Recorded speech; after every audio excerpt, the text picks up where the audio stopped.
Hi, I'm Melanie, and today we're going to talk about Snoop Dogg. We're going to talk about allyship and gay people, um, mixed with a little bit of biology, but it's way outside my scope of education or ability to teach anyone else.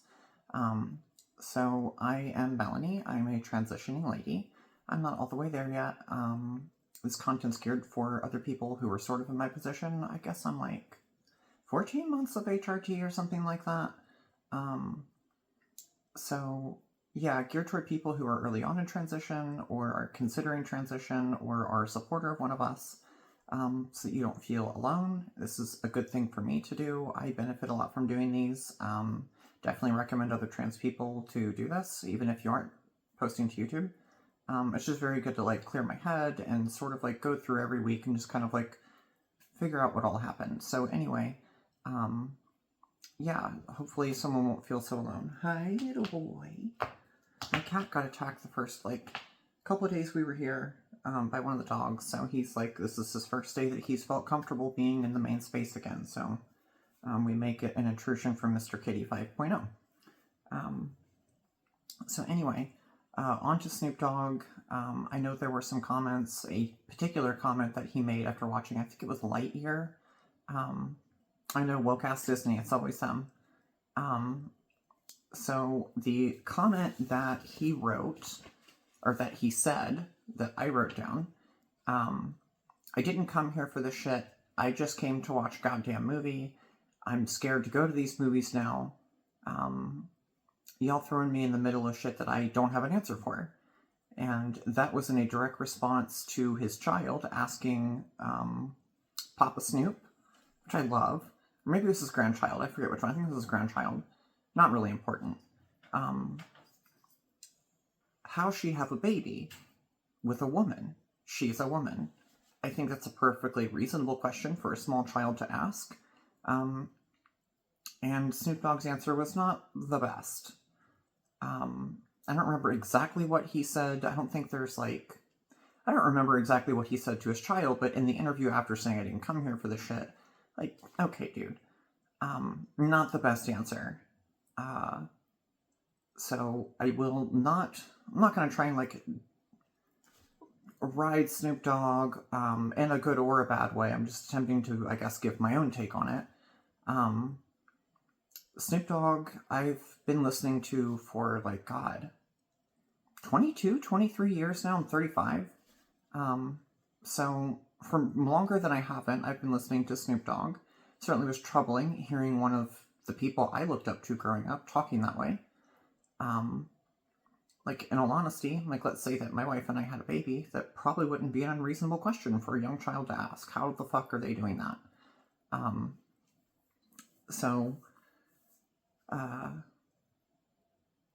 Snoop is marginalized, and I do know factually that he understands that being marginalized is bad, and that marginalizing someone else is bad. So I'm, in my own mind, I've heard his lyrics before. Like and subscribe and comment and all that shit. I am trying to grow the channel a little bit more, so if you want to do that, great. If you want to tell me I look like a busted ass tranny, go ahead. I don't care. If you have something supportive to say or a question, feel free. Give your own take on what I've said. I welcome all of that. So yeah, I believe he understands marginalization is bad, and I think he knows personally firsthand what that feels like. I don't think he's lost on that. I also know that Snoop is no friend of MAGA, and I know that whenever I've said that, the first thing I get back, I think my wife actually said the same thing, is this dude literally performed at Trump's inauguration. How can you say that? And I guess for me, again, not about defending him or harping on him, I think I'm just trying to give my own take, that there's a lot of reasons he could have done that. He might have been a Trump supporter. I don't think, I didn't actually look before, maybe I should stop the video and fucking go look, but I don't think he's a MAGA supporter in the sense of I don't think he actually voted for them, but the Trump performance he gave could have been about money. I think it's fair to say that even those of us who didn't support Trump and who didn't take lightly the things he was saying during his campaign, I think it's fair to say that none of us really knew how far it was going to go. And it looks like it's just going to go further. I think if Snoop had known that, because he has been outspoken against ICE in his city of LA, I guess it's not exactly his city, but that's like where he's at. He definitely has spoken out about that, so I don't think that's reasonable to assume that he's on top of Trump the way that J.D. Vance and Satan are in the South Park episodes, which are hilarious, but not to derail. There's a lot of reasons he could have performed that, including just getting some money. Eazy-E was famous for they accidentally invited him to the White House for dinner, so he 100% went and forced them to deal with him. You're gonna be in my space, I'm gonna eat for free here, and you're gonna pocket it. Like, it's coming out of your pockets, like, all good. There's a lot of reasons one could do that. I know Eazy-E did not support anyone in the White House, so, to cap that off, I don't think Snoop is a friend of MAGA at all. Another, I guess, thing to consider for Snoop Dogg, I'm assuming most of the people, including myself, who are here in this channel watching this video are probably not, like, crazy millionaires or celebrities. So, that being said, Snoop doesn't really live in our world. I started, I guess, I don't know when he got huge, but it would have been in the early 90s, and I was, like, not able to remember anything at that point in my life. That's how long this man has lived, in celebrity status. Living by a completely different set of rules with a totally different group of people that functions totally different. And that's just on that level. That's just on the income and, I guess, the lifestyle of celebrity. Not even just the difference in cultures. So, I don't think that he socially faces the same things that probably you and I do. I think it's easy to see how someone in a celebrity situation might be kind of in an enclosed bubble a little bit. I don't know. I think that makes sense to me personally.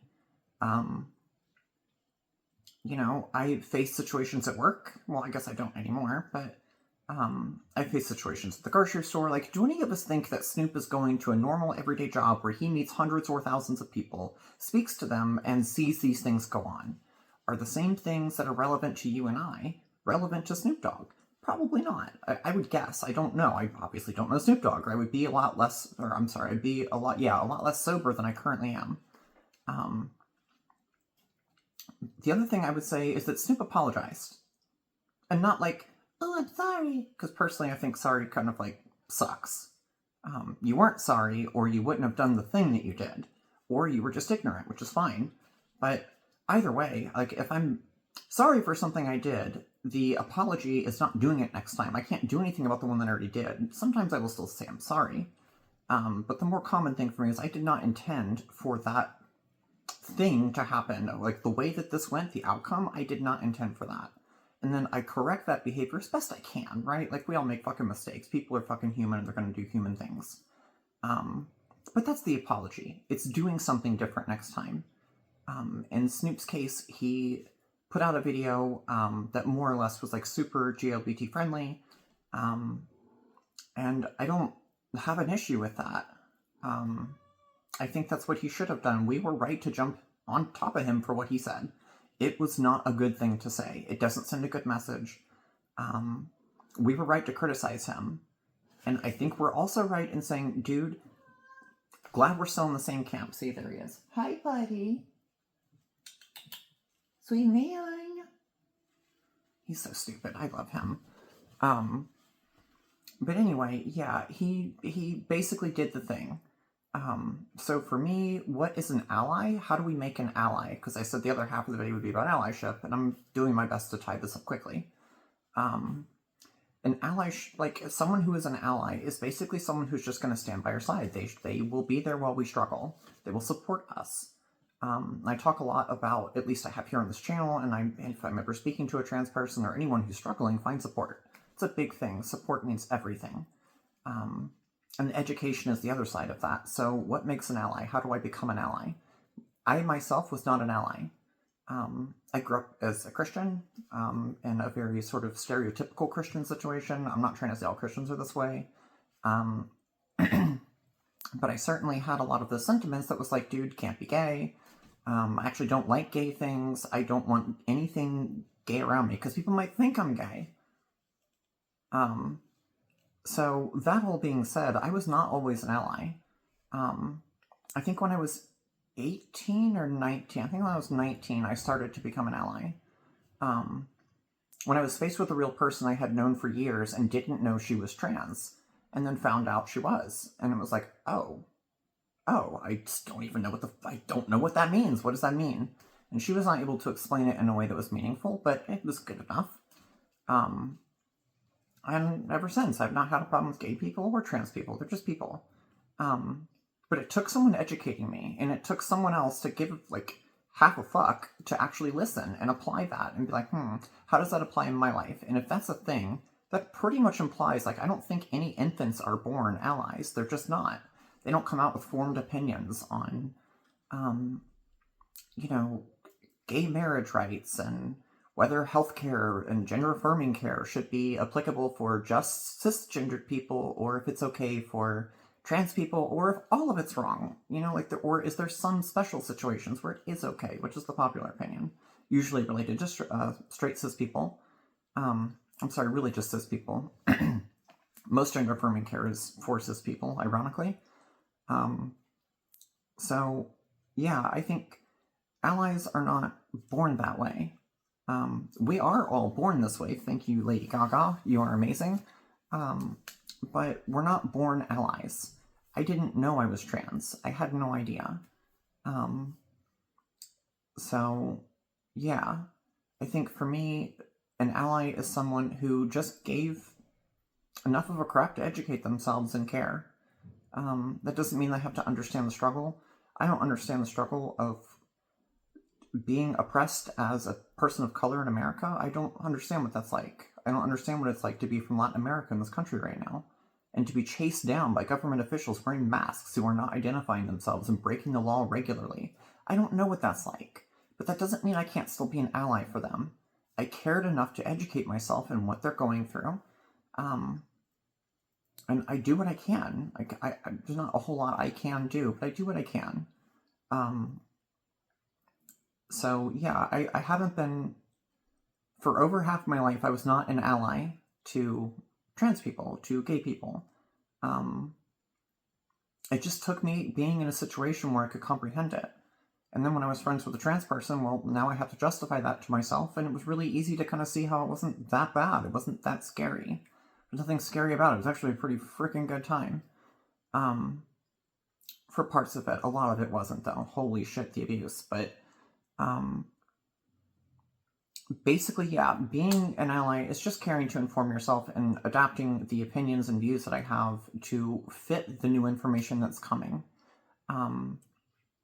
I think Snoop is a good example of how, I think, first of all, I think it's perfectly reasonable not to have an answer to that question. Again, it wasn't until in the last couple of years when I started listening to PhD biology professors in my own free time, just because it interested me and my situation, that I even started having, legitimate explanations for any of this.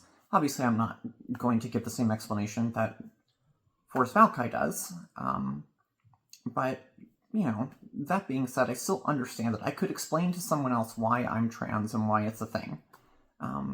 Explain the difference in, gender theory, people having a gender versus being born one sex or the other.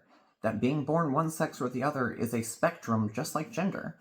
It's just they put those things in categories to make it nice and simple for people to just use.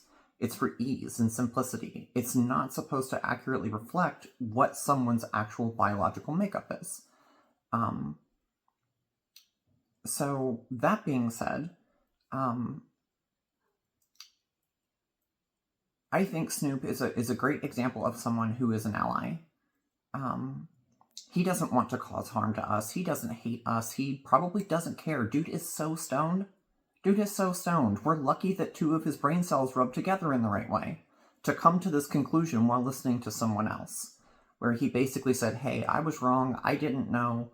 I had to be educated. Thank you guys for educating me. Like, sorry I didn't know, legit.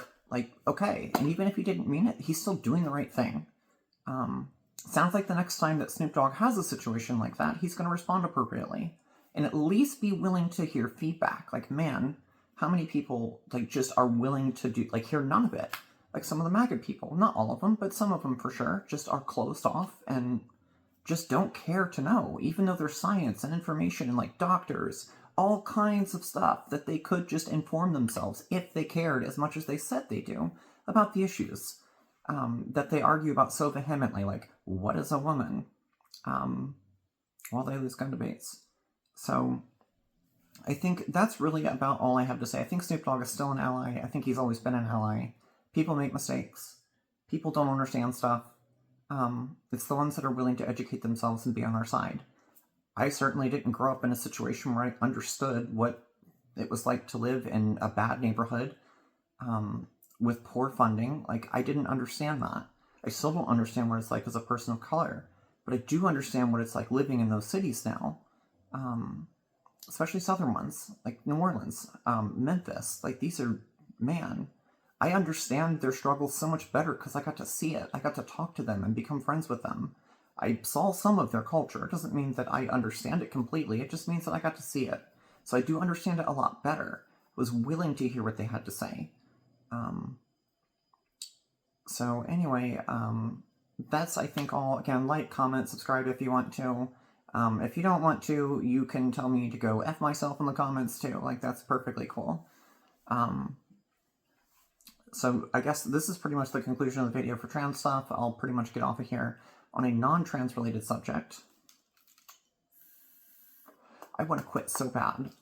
I really do. Like, my lungs hurt. Breathing is hard sometimes. It's difficult. Like, I'm going to go for the same way I got off cocaine. I got like pounds and pounds of seriously sour candy. And I just kept eating it and eating it. Like, anytime I'd have an itch for the coke, and it was like 2 weeks of this, just every time. And I was vomiting most of this back up too. It was super pleasant. So glad I'm not coming off drugs this time. But it was like I needed my mouth to burn, and like I gave myself sores, and just to think about anything else except the fixation of wanting dope.